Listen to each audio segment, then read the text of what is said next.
দর্শক, আপনাদের আমন্ত্রণ জানাচ্ছি এই মুহূর্তে রাতের দীপ্ত সংবাদের সঙ্গে রয়েছে আমি রুবা হাসান। আর শুরুতেই থাকছে প্রধান খবরের শিরোনাম। খালেদা জিয়াকে সুস্থ করতে আপ্রাণ প্রচেষ্টা চালাচ্ছেন চিকিৎসকরা, সবার দোয়া চাইলেন মির্জা ফখরুল। ভোটার তালিকায় এখনো অন্তর্ভুক্ত হননি তারেক রহমান, তবে সুযোগ রয়েছে জানালেন ইসি সচিব। পূর্বাঞ্চলে প্লট দুর্নীতির মামলায় শেখ হাসিনা, শেখ রেহানা ও টিউলিপের সাজা, হয়েছে অর্থদণ্ড।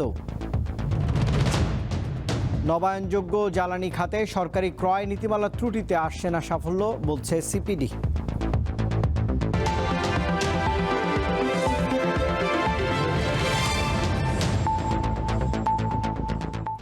খালেদা জিয়াকে সুস্থ করে তুলতে দেশি বিদেশি চিকিৎসকরা আপ্রাণ চেষ্টা চালিয়ে যাচ্ছেন বলে জানিয়েছেন বিএনপির মহাসচিব মির্জা ফখরুল ইসলাম আলমগীর। 3 বারের সাবেক প্রধানমন্ত্রীর জন্য দেশবাসীর কাছে দোয়াও চেয়েছেন তিনি। সোমবার রাজধানীর গুলশানে গণমাধ্যমকে এসব কথাই বলেছেন মির্জা ফখরুল। সাবেক অর্থমন্ত্রী শাহ এএমএস কিবরিয়ার ছেলে অর্থনীতিবিদ রেজা কিবরিয়া আনুষ্ঠানিকভাবে সোমবার বিএনপিতে যোগ দেন। রাজধানীর গুলশানে বিএনপি চেয়ারপারসনের রাজনৈতিক কার্যালয়ে এই যোগদান অনুষ্ঠানে উপস্থিত ছিলেন বিএনপি মহাসচিব মির্জা ফখরুল ইসলাম আলমগীর ও স্থায়ী কমিটির সদস্য সালাউদ্দিন আহমেদ। তবে অনুষ্ঠানে উঠে আসে বিএনপি চেয়ারপারসন খালেদা জিয়ার অসুস্থতার বিষয়টি। বর্তমানে রাজধানীর একটি হাসপাতালে চিকিৎসাধীন সাবেক এই প্রধানমন্ত্রী।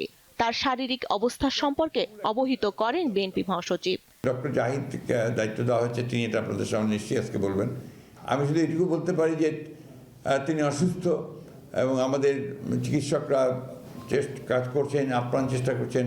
দেশি বিদেশি সমস্ত চিকিৎসকদেরকে যুক্ত রেখেই তারা চিকিৎসাটা করছেন এবং আল্লাহ তাআলার কাছে আমরা সবসময় গোটা দেশবাসী এই দোয়া করছি যে আল্লাহ তাআলা তাকে যেন সুস্থ করে দেন এবং তিনি সুস্থ হয়ে আমাদের মাঝে আসেন।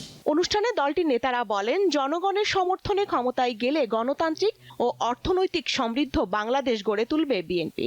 একটা দল 2 বার বহুদলীয় গণতন্ত্র রক্ষা করেছে। আমি ইতিহাসে এরকম কোনো উদাহরণ অন্য কোনো দেশে দেখি না। এইসব কারণে আমি বিএনপির প্রতি আকৃষ্ট এবং শহীদ প্রেসিডেন্ট জিয়াউর রহমান আমার আদর্শ। মেধাভিত্তিক, প্রযুক্তি নির্ভর এবং অগ্রচিন্তার মানুষদেরকে নিয়েই বাংলাদেশের আগামীর ভবিষ্যৎ এবং রাজনীতি বিনির্মাণ করতে চাই। বিএনপিতে আনুষ্ঠানিকভাবে যোগ দেয়া রেজা কিবরিয়া হবিগঞ্জ 1 আসন থেকে আগামী জাতীয় সংসদ নির্বাচনে ধানের শীষ প্রতীকে নির্বাচন করতে আগ্রহ প্রকাশ করেন। নবীগঞ্জ বাহুবল, সেখানে আমার কাজ করার একটা সুবিধা হবে। স্বস্তিকা সিংহ, দীপ্ত সংবাদ, ঢাকা। দর্শক, এই মুহূর্তের খবর জানাতে চাই, রাজধানীর এভার কেয়ার হাসপাতালে রয়েছেন সহকর্মী জহুরুল মোহসান। তিনি সবশেষ তথ্য নিয়ে যোগ দিয়েছেন। মোহসান, বেগম খালেদা জিয়ার সর্বশেষ অবস্থা আপনি কি জেনেছেন? আর বিএনপির পক্ষ থেকে সবশেষ কোনো ব্রিফিংয়ের আপডেট জানানো হয়েছে কিনা তার স্বাস্থ্যের ব্যাপারে?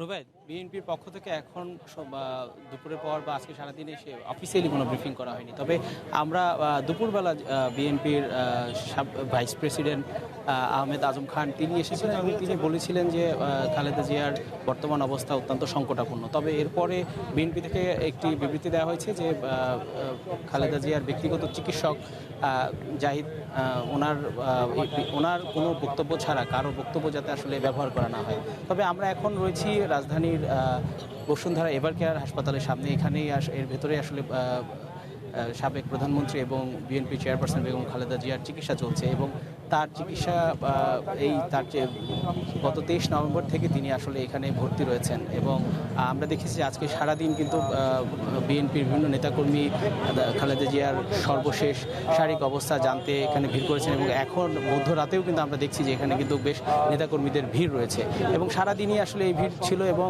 যারাই আসছেন তারাই বারবার বলছিলেন যে সাবেক প্রধানমন্ত্রী বেগম খালেদা জিয়ার শারীরিক সুস্থতার জন্য সবাই দোয়া চেয়েছেন।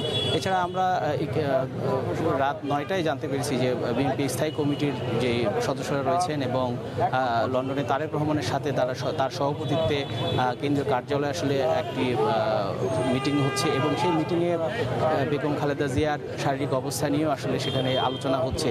পরবর্তী কী পদক্ষেপ নেওয়া হবে সেই বিষয়ে আসলে সেখানে আলোচনা হচ্ছে বলে আমরা জানিয়েছি। তবে সেখান থেকে এখনও কোনো অফিসিয়ালি কোনো বক্তব্য আসলে আমরা এখনও পাইনি। তবে বেগম খালেদা জিয়ার শারীরিক অবস্থা এখন কোন পর্যায়ে রয়েছে সে ব্যাপারেও কিন্তু আসলে সন্ধ্যার পরে একটি ব্রিফিং হওয়ার কথা ছিল, কিন্তু পরবর্তীতে সেই ব্রিফিংটা আর হয়নি। এখন পর্যন্ত তার শারীরিক অবস্থা যতটুকু জানা গিয়েছে তার চিকিৎসা চলছে এবং তার চিকিৎসা এবং তার সুস্থতার জন্য আসলে দোয়া চাওয়া হচ্ছে। এছাড়া আমরা দুপুরে জানতে পেরেছি যে চীন থেকে 5 জনের একটি বিশেষজ্ঞ চিকিৎসক টিম আসলে এবার কেড়ে এসেছিলেন এবং এখানে এসে খালেদা জিয়ার যে মেডিকেল টিম রয়েছে তাদের সাথে এই চীনের চিকিৎসক টিম তারা আসলে বৈঠক করেছে এবং বৈঠকে তার চিকিৎসার উন্নয়ন ঘটানো বা সামনের পদক্ষেপগুলো কী হবে এই বিষয়ে কিন্তু আসলে কথা বলেছে। রুবায়েত, এই ছিল আসলে আমার কাছে সর্বশেষ। জহিরুল মোহসেন আমার সঙ্গে যোগ দিয়েছিলেন রাজধানীর এভার কেয়ার হাসপাতাল থেকে। বিএনপির ভারপ্রাপ্ত চেয়ারম্যান তারেক রহমান ভোটার তালিকায় অন্তর্ভুক্ত হননি, তবে কমিশন চাইলে তিনি ভোটার হয়ে নির্বাচনে অংশ নিতে পারবেন বলে জানিয়েছেন ইসি সচিব আক্তার আহমেদ। সোমবার সংবাদ সম্মেলনে তিনি জানিয়েছেন প্রবাসী ভোটার নিবন্ধনের সময় 1 সপ্তাহ বাড়িয়ে 25 ডিসেম্বর করা হয়েছে। ইসি সচিব জানান জাতীয় নির্বাচনের আগে নতুন জাতীয় পরিচয়পত্র তৈরি করা যাবে, তবে ভোটার বা বাবা মায়ের নামসহ 7 ধরনের তথ্য সংশোধন করা যাবে না। সোমবার দুপুরে রাজধানীর আগারগাঁওয়ে নির্বাচন ভবনে সংবাদ সম্মেলন করেন নির্বাচন কমিশনের সিনিয়র সচিব আক্তার আহমেদ। তিনি জানান ভোটার তালিকা আইন অনুযায়ী নির্বাচন কমিশন যে কোনো সময় যে কোনো ব্যক্তিকে ভোটার হিসেবে তালিকাভুক্তির সিদ্ধান্ত নিতে পারে। এটা আমার জানা মতে না, পারতে পারেন যদি কমিশন সিদ্ধান্ত দেয়। কমিশন সিদ্ধান্ত দেওয়ার এখতিয়ারটা কি হবে তখন স্যার? আইনগত আছে। আইনটা কি আমরা একটু জানতে চাই। আপনারা একটু ভোটার তালিকা নিবন্ধন আইনটা দেখে নিয়েন, মুখস্থ নাই আমার। আমি যে কেউ বলেছি এটা শুধুমাত্র আপনি একজনকে ব্যক্তিগতভাবে একজনকে চিহ্নিত করছেন, আপনি কেন একজনকে ব্যক্তিগত করছেন এটা আপনার ক্ষেত্রেও হতে পারে। গত 31 অক্টোবর পর্যন্ত যারা ভোটার তালিকাভুক্ত হয়েছেন তারা আগামী সংসদ নির্বাচনে ভোট দিতে পারবেন জানিয়ে ইসি সচিব বলেন ভোটের আগে ভোটারের নাম, বাবা মায়ের নাম, বয়স, ঠিকানা ও ছবি সহ 7 ধরনের তথ্য সংশোধন করা যাবে না, তবে মোবাইল ফোন নম্বর সহ কিছু তথ্য সংশোধনীতে কোনো বাধা নেই। এই মুহূর্তে যেগুলো করা যাবে সেগুলো হচ্ছে স্বামী বা স্ত্রীর নাম, বৈবাহিক অবস্থা, শিক্ষাগত যোগ্যতা, প্রযোজ্য ক্ষেত্রে ধর্ম, প্রতিবন্ধকতার ধরন, এই জিনিসগুলো, টেলিফোন নাম্বার। ইসি সচিব জানান সংসদ নির্বাচন ও গণভোটকে সামনে রেখে এবার ভোটার তালিকায় 13.25 কোটি ভোটার তালিকাভুক্ত হয়েছে। গত 18 নভেম্বর তালিকা চূড়ান্ত করা হয়েছে। এখন ভোটের জন্য মুদ্রণের প্রস্তুতি চলছে। শিউলি শবনম, দীপ্ত সংবাদ, ঢাকা। এদিকে তারেক রহমানের দেশে আসার ব্যাপারে কোনো ধরনের আইনগত বাধা নেই বলে জানিয়েছেন আইন উপদেষ্টা আসিফ নজরুল।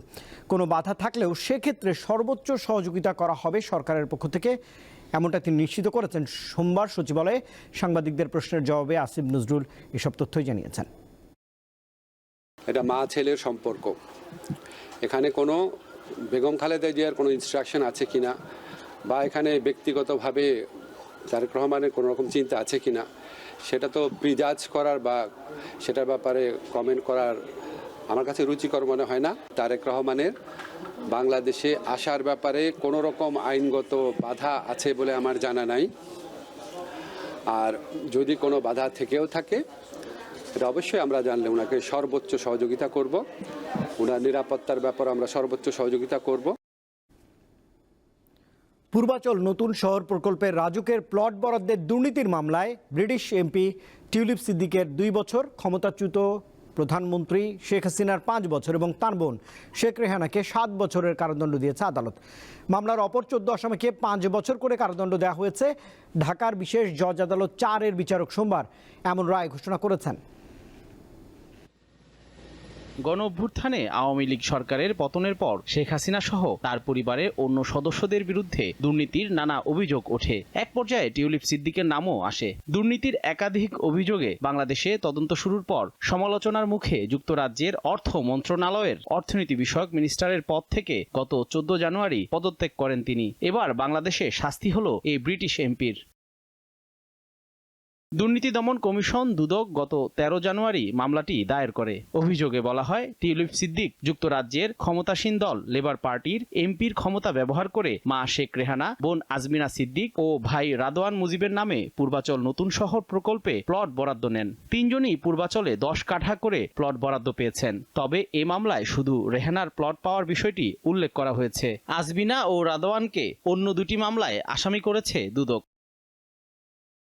রায়ে শেখ হাসিনা, শেখ রেহানা ও টিউলিপ সিদ্দিকের বিরুদ্ধে সাজা ঘোষণা করেছেন বিচারক। কারাদণ্ডের পাশাপাশি টিউলিপ সিদ্দিকীকে 1 লাখ টাকা জরিমানা, অনাদায়ে 6 মাসের বিনাশ্রম কারাদণ্ড ও শেখ রেহানাকে 1 লাখ টাকা জরিমানা করা হয়। বাংলাদেশের জনগণের জন্য আমি মনে করি যে একটা মাইল ফলক রায়, যে পরবর্তীতে যারাই আসবেন দেশের শাসন ক্ষমতায় তারা অন্তত একটু সতর্ক থাকবেন যে আমরা যেন কোনো দুর্নীতির সাথে জড়িত না থাকি। তবে রায় নিয়ে সন্তুষ্ট নন দুদকের এই আইনজীবী। সাজা যাবজ্জীবন প্রার্থনা করেছিলাম আদালতের নিকট। আমরা এই সাজার বিষয়ে আমাদের কমিশনকে অবহিত করব।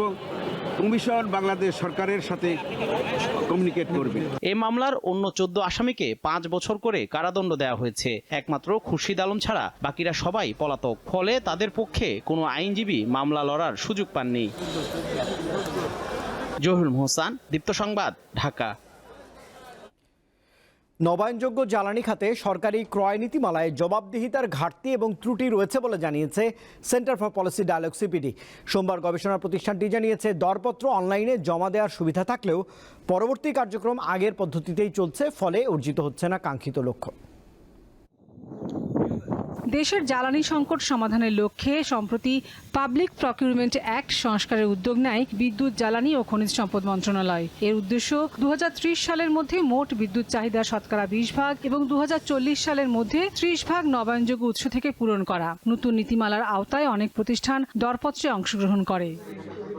তবে এই নীতিমালায় বেশ কিছু সমস্যা রয়েছে বলে মনে করে centre for policy dialogue CPD. সোমবার রাজধানীতে একটি গবেষণার ফল তুলে ধরে এই থিঙ্ক ট্যাঙ্ক। প্রকিউরমেন্টের ক্ষেত্রে সরকারের ইতিবাচক সিদ্ধান্ত রয়েছে, কিন্তু এখনো অনেক জায়গাতে এটার ইমপ্রুভমেন্টের প্রয়োজন রয়েছে। কাগজে কলমে হয়তো অনেক কিছু আগাচ্ছে, বাস্তবে আমরা কি পাচ্ছি, বাস্তবে কি আসলে এখান থেকে পাওয়ার জেনারেশন হচ্ছে কিনা, বাস্তবে কি এখানে প্রাইভেট সেক্টর ইন্টারেস্ট পাচ্ছে কিনা, বাস্তবে কি এটা একটা উইন উইন হচ্ছে কিনা। সমস্যা সমাধানের বিভিন্ন দিক তুলে ধরেন সিপিডির এই গবেষক। ডিজিটালাইজেশন প্রক্রিয়াটা দরকার। ইজিপি প্রক্রিয়াটা এখন যদিও ইজিপি আছে, কিন্তু পিছনের কাজগুলো সব ম্যানুয়ালি হচ্ছে। এই জায়গাগুলোকে মতিঝিল কমলাপুর মেট্রো রেল প্রকল্পের মেয়াদ 2027 সাল পর্যন্ত বাড়ানো হয়েছে। তবে প্রকল্প ব্যয় 754 কোটি টাকা কমিয়ে আনা হয়েছে বলে জানিয়েছেন পরিকল্পনা উপদেষ্টা ওয়াহিদুদ্দিন মাহমুদ। সোমবার একনেক সভার পর তিনি সাংবাদিকদের এমন তথ্য জানিয়েছেন। পরিকল্পনা উপদেষ্টা জানান, জুলাই যোদ্ধাদের আবাসনের জন্য 2টি প্রকল্প অনুমোদন দিয়েছে একনেক। দীর্ঘায়িত হচ্ছে মেট্রো রেলের কমলাপুর যাত্রা। 3 বছর সময় বাড়ছে MRT mass rapid transit line 6 প্রকল্পের মেয়াদ। তবে ব্যয় কমছে প্রায় 750 কোটি টাকা। চুক্তি অনুযায়ী মেট্রো রেলের এই প্রকল্পের মেয়াদ থাকছে 2028 সাল পর্যন্ত। প্রকল্পটির 3য় সংশোধনীর পর এই প্রকল্পের মোট ব্যয় দাঁড়াচ্ছে প্রায় 32,718 কোটি টাকা। এমন 5টি প্রকল্পের সংশোধন অনুমোদন হয় জাতীয় অর্থনৈতিক পরিষদের নির্বাহী কমিটি একনেক সভায়। লাইন 6 যেটা চলছে মেট্রো রেল, খরচগুলো মূল্যায়ন করে দেখেছি, নেগোশিয়েট করেছি ঠিকাদারদের সাথে, বিদেশি ঠিকাদারদের সাথে, এবং 700 কোটি টাকা কমিয়ে আনা সম্ভব হয়েছে। একনেক সভায় 2টি আবাসন প্রকল্প অনুমোদন দেয়া হয়। ঢাকার মিরপুর 9 নম্বর সেকশনে বৈষম্য বিরোধী ছাত্র আন্দোলনে কর্মক্ষমতা হারানোদের জন্য 1560টি ফ্ল্যাট নির্মাণে ব্যয় ধরা হয়েছে 1344 কোটি 41 লাখ টাকা। আর 24-এর শহীদ পরিবারের জন্য ফ্ল্যাট নির্মাণে বরাদ্দ রাখা হয়েছে 761 কোটি 16 লাখ টাকা। স্থায়ী বাসস্থান প্রদানের নিমিত্ত 1560টি আবাসিক ফ্ল্যাট নির্মাণ। পরেরটা হলো বৈষম্য বিরোধী ছাত্র আন্দোলন 24-এ শহীদ পরিবারের স্থায়ী বাসস্থান প্রদানের নিমিত্ত 36 জুলাই নামের আবাসিক ফ্ল্যাট ফ্ল্যাট নির্মাণ। এর আগে প্রধান উপদেষ্টা ডক্টর মোহাম্মদ ইউনূসের সভাপতিত্বে পরিকল্পনা কমিশনের এনইসি সম্মেলন কক্ষে বর্তমান অন্তর্বর্তীকালীন সরকারের 17তম একনেক সভা অনুষ্ঠিত হয়। এতে 15,383 কোটি 51 লাখ টাকা ব্যয় সম্বলিত 17টি প্রকল্প অনুমোদন দেওয়া হয়েছে। এর মধ্যে সরকারের নিজস্ব অর্থায়ন 9,451 কোটি 84 লাখ টাকা, প্রকল্প ঋণ 5,609 কোটি 70 লাখ টাকা এবং সংস্থার নিজস্ব অর্থায়ন 379 কোটি 31 লাখ টাকা। শাহরিয়ার ইমন, দীপ্ত সংবাদ, ঢাকা। বিচার বিভাগের আলাদা সচিবালয়ের কার্যক্রম শুরু হলে বিচার বিভাগ মাথা উঁচু করে দাঁড়াতে সক্ষম হবে। এতে সুসংহত হবে আইনের শাসন ও গণতন্ত্র, এমনটাই বলছেন বিচার বিভাগ পৃথকীকরণ আন্দোলনের পুরোধা সাবেক জেলা জজ মাজদার হোসেন। আলাদা সচিবালয় প্রতিষ্ঠার অধ্যাদেশকে স্বাগতও জানিয়েছেন আইনজীবীরা। 1995 সালে বিসিএস বিচার অ্যাসোসিয়েশনের মহাসচিব মাজদার হোসেন বিচার বিভাগকে নির্বাহী বিভাগের প্রভাব থেকে মুক্ত করার দাবিতে মামলা করেন। 1999 সালে বিচার বিভাগকে নির্বাহী বিভাগ থেকে পৃথক করার রায় দেয় সুপ্রিম কোর্টের আপিল বিভাগ। এরপর বিচার বিভাগের জন্য আলাদা সচিবালয়ের বিষয়টি সামনে আসে। এরই পরিপ্রেক্ষিতে রবিবার সুপ্রিম কোর্ট সচিবালয়ে অধ্যাদেশ 2025 অনুমোদন দেয় অন্তর্বর্তীকালীন সরকার। এর মাধ্যমে নির্বাহী বিভাগ থেকে পুরোপুরি পৃথক হল বিচার বিভাগ। এই অধ্যাদেশের মাধ্যমে আকাঙ্ক্ষা পূরণ হয়েছে বলে মনে করেন মামলার বাদী মাজদার হোসেন, যিনি বর্তমানে সুপ্রিম কোর্টের আইনজীবী। আমি সরকারকে প্রথমেই বলেছি, ধন্যবাদ দিচ্ছি যে আমাদের জুডিশিয়াল সেপারেশন হয়েছে, যদিও পরিপূর্ণ নয়, তারপরেও আজকে অধ্যাদেশ হওয়াতে আমি খুবই আনন্দ বোধ করছি। প্রধান বিচারপতি যিনি, তার বলিষ্ঠ উদ্যোগ এবং ইচ্ছার কারণে, তার মোটিভেশনের কারণেই তিনি এটার পিছনে ছিলেন এবং এটা সরকারকে তিনি বোঝাতে সক্ষম হয়েছেন, যার কারণে আজকে এই আইনটা হয়েছে। সুপ্রিম কোর্ট এবং আইন মন্ত্রণালয়ের মধ্যকার যে দ্বৈত শাসন, তার একটা অবসান ঘটবে। কারণ আমাদের দেশে অনেক সময় আমরা আইন তৈরি করি যার প্রকৃতপক্ষে তার বাস্তবায়ন হয় না। আমাদের আজকে স্বতন্ত্র সচিবালয় সুপ্রিম কোর্ট একটা স্বতন্ত্রভাবে করলেই শুধুমাত্র হবে না, আমাদের এর সঙ্গে এটাকে প্রকৃত অর্থে কার্যকরী করার জন্য আমাদের আরও অনেক বিষয়গুলো আমাদের এর মধ্যে আনা জরুরি। বিচার বিভাগের জন্য আলাদা সচিবালয় প্রতিষ্ঠা একটি যুগান্তকারী ঘটনা বলে মন্তব্য করেন আন্তর্জাতিক অপরাধ ট্রাইব্যুনালের চিফ প্রসিকিউটর। বাংলাদেশের বিচার বিভাগের ইতিহাসে একটা সোনালী সংযোজন হয়েছে। যদিও এই অধ্যাদেশ জারির সাথে সাথে আরও কিছু কাজ বাকি রয়েছে, এই সময়ে বিচার বিভাগের দায়িত্ব অনেক বেড়ে গেছে। এখন বিচারকদেরকে মনে রাখতে হবে যে জাতির একটা গুরুত্বপূর্ণ জায়গায় তারা যে দায়িত্বটা পালন করছেন সেটা যাতে সবসময় জনগণের প্রত্যাশা পূরণ করতে পারে, ন্যায় বিচারের সকল স্ট্যান্ডার্ড মেনটেন করতে পারে এবং জাতি যাতে ন্যায় বিচার প্রাপ্তির তাদের যে অধিকার সেটা যাতে সঠিকভাবে পায়। বিচার বিভাগের পৃথক সচিবালয়ের কার্যক্রম শিগগিরই শুরু হবে বলে জানিয়েছে সংশ্লিষ্টরা। মাহিদুর রহমান, দীপ্ত সংবাদ, ঢাকা। 4 দফা দাবিতে কর্মবিরতি পালন করছেন দেশের সরকারি মাধ্যমিক বিদ্যালয়ের শিক্ষকরা। সরকারি মাধ্যমিক শিক্ষক সমিতির নোটিশের পর আজ সোমবার থেকে তারা মাধ্যমিক শিক্ষার্থীদের বার্ষিক পরীক্ষা নেওয়া বন্ধ ঘোষণা করেন। সহকারী শিক্ষক পদকে বিসিএস ক্যাডারভুক্ত করে মাধ্যমিক শিক্ষা অধিদপ্তরের গেজেট প্রকাশক 4 দফা দাবিতে ময়মনসিংহে কর্মবিরতি পালন করেছেন শিক্ষকরা। 24 নভেম্বর থেকে শুরু হওয়া বার্ষিক পরীক্ষাও বন্ধ রেখেছেন এই শিক্ষকরা। সোমবার মাগুরা জুড়ে সকল মাধ্যমিক বিদ্যালয়ের শিক্ষা কার্যক্রম সম্পূর্ণ বন্ধ ছিল। 4 দফা দাবিতে ভোলার 7 উপজেলার 9টি সরকারি মাধ্যমিক বিদ্যালয়ের শিক্ষকরাও কর্মবিরতি পালন করছেন। নীলফামারীর 6 উপজেলার সরকারি মাধ্যমিক বিদ্যালয়ের শিক্ষকরা সারাদিন কর্মবিরতি পালন করেছেন।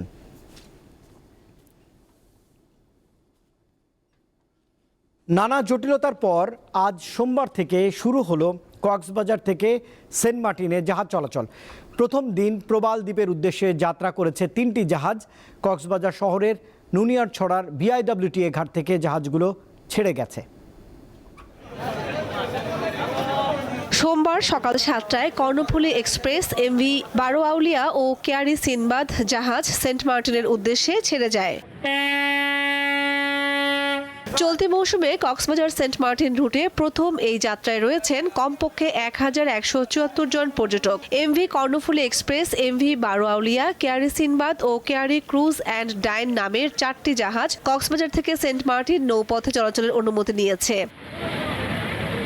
আগামী 31 জানুয়ারি টানা 2 মাস পর্যন্ত সেন্ট মার্টিনে ভ্রমণ ও রাত্রি যাপন করতে পারবেন। তবে দৈনিক 2000-এর বেশি পর্যটক এই প্রবাল দ্বীপটিতে যেতে পারবেন না। এছাড়া সেখানকার জীববৈচিত্র্য রক্ষায় সরকারের জারি করা 12টি নির্দেশনা মেনে চলতে হবে। অনেক ভালো লাগছে, 2 বছর অফ ছিল, দেন খুললো, এক্সাইটেড। এখানে অনেক ঢাকাঢাকি জায়গা, অনেক সমস্যা হচ্ছে। টিআরএসি মাধ্যমে তারা কাঁচা টিকিট, এই যে দেখা যাচ্ছে যে আমাদের কিউআর কোডযুক্ত যেটা টিকিট অনলাইন থেকে আসার কথা, সেই টিকিটের বাইরে ওনারা 3 জন পর্যটককে এই ধরনের টিকিট প্রোভাইড করা হয়েছে আর কি। তো সেই অভিযোগটা আমরা আমলে নেই, যেহেতু আমাদের এই ধরনের টিকিট বিক্রি করার কোনো প্রভিশন নাই। টানা 1 মাস জাহাজ চলাচল করতে না পারায় যে ক্ষয়ক্ষতি হয়েছে তা কাটিয়ে উঠতে ভ্রমণ সময়সীমা বাড়ানোর দাবি জাহাজ মালিকদের। যেহেতু ফেব্রুয়ারিতে রোজা এবং নির্বাচনের নির্বাচনের বিষয় আছে, সেজন্য ফেব্রুয়ারির পর থেকে সেন্ট মার্টিনের জাহাজ চলাচল বন্ধ থাকবে। দ্বীপের পরিবেশ রক্ষায় রাতে সৈকতে আলো জ্বালানো, উচ্চ শব্দে অনুষ্ঠান, বারবিকিউ পার্টি, কেয়া বনে প্রবেশ, কেয়া ফল সংগ্রহ ও ক্রয় বিক্রয় এবং সামুদ্রিক কাছিম, পাখি, প্রবাল, রাজকাঁকড়া ও অন্যান্য জীববৈচিত্র্যের ক্ষতি পুরোপুরি নিষিদ্ধ। সেন্ট মার্টিনের পরিবেশ রক্ষার জন্য যে 12টি নির্দেশনা দেওয়া হচ্ছে, এটা মেনে চলার আমরা পর্যটকদের অনুরোধ জানাচ্ছি। সৈকতে মোটরসাইকেল, সি বাইক সহ মোটরযান চলাচল বন্ধ এবং নিষিদ্ধ পলিথিন ও একবার ব্যবহার্য প্লাস্টিক ব্যবহারও নিরুৎসাহিত করা হয়েছে। যাত্রার ক্ষেত্রে পর্যটকদের বাংলাদেশ ট্যুরিজম বোর্ডের স্বীকৃত অনলাইন প্ল্যাটফর্ম থেকে টিকিট সংগ্রহ করতে হবে। প্রতিটি টিকিটে ট্রাভেল পাস ও কিউআর কোড থাকবে। কিউআর কোড ছাড়া টিকিট নকল হিসেবে গণ্য হবে। কামরুন নাহার, দীপ্ত, বার্তাকক্ষ। এবার আন্তর্জাতিক প্রসঙ্গ। ভয়াবহ ঘূর্ণিঝড়, বন্যা এবং ভূমিধসে বিপর্যস্ত এশিয়ার 4 দেশ ইন্দোনেশিয়া, থাইল্যান্ড, মালয়েশিয়া ও শ্রীলঙ্কা। গত 1 সপ্তাহে এই 4টি দেশে প্রাণ গেছে 1000-এর বেশি মানুষের। এখনও নিখোঁজ বহু মানুষ। বাড়িঘর ছেড়ে নিরাপদ আশ্রয়ে ছুটতে বাধ্য হয়েছেন কয়েক লাখ বাসিন্দা। ক্রান্তীয় ঝড় ও জলবায়ু পরিবর্তনের বিরূপ প্রভাবে বৈরী আবহাওয়া বিরাজ করছে এশিয়ার বিভিন্ন দেশে। ঘূর্ণিঝড়, ভারী বৃষ্টি ও বন্যায় লণ্ডভণ্ড ইন্দোনেশিয়া, থাইল্যান্ড, মালয়েশিয়া ও শ্রীলঙ্কা। ঘূর্ণিঝড় ডিটোয়ার প্রভাবে ইতিহাসের অন্যতম বড় প্রাকৃতিক দুর্যোগের মুখোমুখি শ্রীলঙ্কা। টানা বর্ষণের সৃষ্ট বন্যা ও ভূমিধসে দেশটিতে প্রাণ গেছে 334 জনের। এখনো নিখোঁজ অনেকে। ঘরবাড়ি ছাড়তে বাধ্য হয়েছেন প্রায় 1.5 লাখ মানুষ। এই অবস্থায় প্রেসিডেন্ট অনুরা কুমার দিশানায়কে জরুরি অবস্থা জারি করেছেন। এছাড়া ভারতের তামিলনাড়ুতেও তাণ্ডব চালিয়েছে ঘূর্ণিঝড় ডিটোয়া। সেখানে প্রাণহানির পাশাপাশি ক্ষতি হয়েছে 56 হেক্টর ফসলি জমির। মালাক্কা প্রণালীতে সৃষ্ট বিরল উষ্ণমণ্ডলীয় ঝড়ের প্রভাবে বিধ্বস্ত দক্ষিণ পূর্ব এশিয়ার 3 দেশ ইন্দোনেশিয়া, থাইল্যান্ড ও মালয়েশিয়া। ইন্দোনেশিয়ায় বন্যা ও ভূমিধসে মৃত্যু 500 ছাড়িয়েছে, নিখোঁজ 4 শতাধিক। সবচেয়ে খারাপ পরিস্থিতির মুখে সুমাত্রা দ্বীপ। 1 সপ্তাহ পেরিয়ে গেলেও সুমাত্রায় বিপদসীমার উপর দিয়ে বইছে অধিকাংশ নদীর পানি। বিচ্ছিন্ন এলাকায় উদ্ধার কাজ ও ত্রাণ সহায়তা পাঠাতে যুদ্ধজাহাজ, হেলিকপ্টার ও বিমান মোতায়েন করেছে ইন্দোনেশিয়া সরকার। থাইল্যান্ডে বর্ষাজনিত বন্যায় দক্ষিণাঞ্চলে কমপক্ষে 176 জনের মৃত্যু হয়েছে। এটিকে গত 1 দশকের ভয়াবহতম বন্যা আখ্যা দিয়েছে থাই কর্তৃপক্ষ। ঝড় ও বন্যায় ক্ষতিগ্রস্ত হয়েছে কমপক্ষে 38 লাখ মানুষ। এদিকে মালয়েশিয়া হতাহতের সংখ্যা কম হলেও বন্যায় ক্ষতিগ্রস্ত 15,000 পরিবার। আশ্রয় কেন্দ্রে যেতে হয়েছে প্রায় 80,000 মানুষকে। বিদ্যুৎ ও সুপেয় পানির সংযোগ না থাকায় দুর্ভোগ পৌঁছেছে চরমে। আশরাফ শুভ, দীপ্ত, বার্তাকক্ষ। পাকিস্তানের কারাবন্দী সাবেক প্রধানমন্ত্রী ইমরান খান জীবিত রয়েছেন, কিন্তু তাকে দেশ ছাড়তে চাপ দিচ্ছে দেশটির সরকার। এমনটাই দাবি করেছেন ইমরান খানের রাজনৈতিক দল পাকিস্তান তেহরিক ইনসাফের দলীয় সিনেটর খুররম জিসান। শনিবার ভারতীয় বার্তা সংস্থা ANI-কে দেয়া সাক্ষাৎকারে জিসান জানিয়েছেন সাবেক প্রধানমন্ত্রী জীবিত রয়েছেন এবং বর্তমানে আদিয়ালা কারাগারে আটক আছেন। কিন্তু পাকিস্তান ছাড়তে বাধ্য করার কৌশল হিসেবে ইমরান খানকে কারাগারের ভেতরে নির্জন কক্ষে রাখা হয়েছে। ANI-কে তিনি বলেছেন প্রায় 1 মাস ধরে ইমরানকে একা রাখা হয়েছে এবং তার পরিবার ও আইনজীবীদের সঙ্গে দেখা করতে দেওয়া হয়নি। চলতি সপ্তাহে গুজব ছড়ায় ইমরান খানকে রাওয়ালপিন্ডির কারাগারে হত্যা করা হয়েছে। যুক্তরাষ্ট্রের মধ্যস্থতায় গত 11 অক্টোবর থেকে ফিলিস্তিনের গাজায় যুদ্ধবিরতি চললেও তা মানছে না ইসরায়েল। যুদ্ধবিরতির পর থেকে উপত্যকাটিতে ইসরায়েলি হামলায় অন্তত 357 ফিলিস্তিনি প্রাণ হারিয়েছেন এবং 9 শতাধিক মানুষ আহত হয়েছে। এক বিবৃতিতে এই তথ্য সামনে এনেছে গাজা প্রশাসন। এতে বলা হচ্ছে, ইসরায়েলি হামলায় নিহতদের বেশিরভাগই নারী ও শিশু। একই সঙ্গে ইসরায়েলি সেনারা নির্বিচারে 38 জনকে আটক এবং যুদ্ধবিরতি কার্যকর হওয়ার পর থেকে এখন পর্যন্ত 591 বার তা লঙ্ঘন করেছে বলে বিবৃতিতে উল্লেখ করেছে প্রশাসন। লঙ্ঘনের এসব ঘটনার মধ্যে সাধারণ মানুষের দিকে সরাসরি গুলি করা, বাড়ি ও তাঁবুতে হামলা, বোমা বর্ষণ এবং ঘরবাড়ি ধ্বংসের মতো ঘটনার উল্লেখ রয়েছে।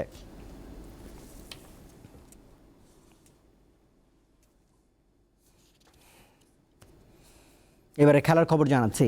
3 ম্যাচ সিরিজের শেষ টি20তে আগামীকাল আয়ারল্যান্ডের বিপক্ষে মাঠে নামবে স্বাগতিক বাংলাদেশ।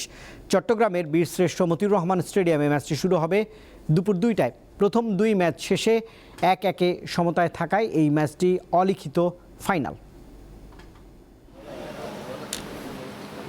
আয়ারল্যান্ডের বিপক্ষে বাংলাদেশের টি20 সিরিজ এখন 1-1 ব্যবধানে সমতায়।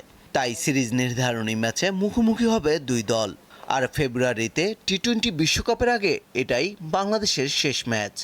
এমন ম্যাচে বেশি নানা হিসাব নিকাশের জটিলতায় যেতে চায় না বাংলাদেশ। সিরিজ জিতে শেষটা ভালো করতে চায় টাইগাররা। ম্যাচের আগে সংবাদ সম্মেলনে দলের এমন ভাবনার কথা জানান বোলিং কোচ শন টেইট। বিশ্বকাপের জন্য নিজেদের টিম কন্ডিশন তৈরি, বিকল্প খেলোয়াড়দের পরোক্ষ করে দেখার শেষ সুযোগ ছিল এই সিরিজ। এমন ভাবনা থেকেই শামীম হোসেনকে বাদ দিয়ে প্রথম টি20 দলে নেওয়া হয় মাহিদুল ইসলামকে। তবে কোনো ম্যাচেই একাদশে সুযোগ পাননি তিনি। আর শেষ ম্যাচে দলে শামীমকে যুক্ত করা হয়েছে, স্কোয়াডে রাখা হয়েছে মাহিদুলকেও। বাংলাদেশের ক্রিকেটারদের পরের ব্যস্ততা বিপিএলকে ঘিরে। ডিসেম্বরের শেষ সপ্তাহে শুরু হতে যাওয়া এই টুর্নামেন্ট শেষ হবে টি20 বিশ্বকাপের সপ্তাহ 2 আগে। বিপিএল ও প্রস্তুতি ম্যাচ মিলিয়ে বিশ্বকাপের আগে প্রয়োজনীয় প্রস্তুতি হয়ে যাবে বলে মনে করেন টেইট। আমি চোটের সংখ্যা নিয়ে ভীত নই, এটা আমার নিয়ন্ত্রণে নেই। ভালো দিক হচ্ছে খেলোয়াড়েরা বিশ্বকাপের আগে প্রতিদ্বন্দ্বিতাপূর্ণ ক্রিকেট খেলবে। চোট যে কোনো সময় যে কোনো জায়গায় হতে পারে, এটা আমার নিয়ন্ত্রণে নেই। টি20 বিশ্বকাপের উদ্বোধনী দিনে মাঠে নামবে বাংলাদেশ দল। দিনের দ্বিতীয় ম্যাচে ওয়েস্ট ইন্ডিজের মুখোমুখি হবে টাইগাররা। পারভেজ খোকন, দীপ্ত স্পোর্টস। এএফসি অনূর্ধ্ব-17 এশিয়ান কাপের কোয়ালিফায়ার্সে গ্রুপ পর্বের ম্যাচ শেষে দেশে ফিরেছে বাংলাদেশ দল। টানা 4 ম্যাচ জিতে এএফসি অনূর্ধ্ব-17 এশিয়ান কাপ ফুটবল বাছাইয়ে বাংলাদেশ রবিবার বাঁচা মরার লড়াইয়ে মুখোমুখি হয়েছিল চীনের। শক্তিতে অনেক এগিয়ে থাকা স্বাগতিকদের বিপক্ষে একমাত্র জয়ই ছিল চূড়ান্ত পর্বে ওঠার পথ। তবে চীনের কাছে 4-0 গোলে হেরে বাছাইয়ের অভিযান শেষ করেছে বাংলাদেশের কিশোররা।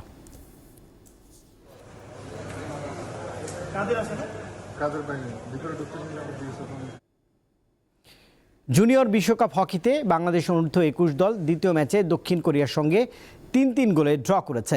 ভারতের তামিলনাড়ুতে 3 গোলে পিছিয়ে পড়া বাংলাদেশ আমিরুলের দুরন্ত নৈপুণ্যের ড্র নিয়ে মাঠ ছেড়েছে শক্তিশালী কোরিয়ার বিপক্ষে। আর ডিফেন্ডার আমিরুল ইসলামের আগের ম্যাচে অস্ট্রেলিয়ার বিপক্ষে হ্যাট্রিক করার পর এ ম্যাচেও হ্যাট্রিক করেছেন।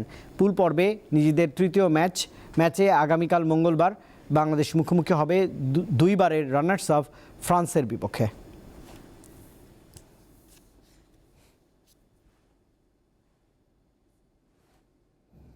দর্শক, এরই সঙ্গে শেষ করছি দীপ্ত সংবাদ। শেষ করার আগে প্রধান খবরের শিরোনাম জানাবো আরেকবার। খালেদা জিয়াকে সুস্থ করতে আপ্রাণ প্রচেষ্টা চালাচ্ছেন চিকিৎসকরা, সবার কাছে দোয়া চাইলেন মির্জা ফখরুল। ভোটার তালিকায় এখনও অন্তর্ভুক্ত হননি তারেক রহমান, তবে সুযোগ রয়েছে জানালেন ইসি সচিব। পূর্বাঞ্চলে প্লট দুর্নীতির মামলায় শেখ হাসিনা, শেখ রেহানা ও টিউলিপের সাজা, হয়েছে অর্থদণ্ড। নবায়নযোগ্য জ্বালানি খাতে সরকারি ক্রয় নীতিমালার ত্রুটিতে আসছে না সাফল্য, বলছে সিপিডি।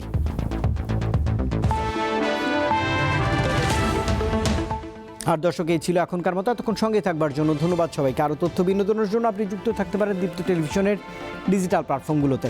শুভরাত্রি।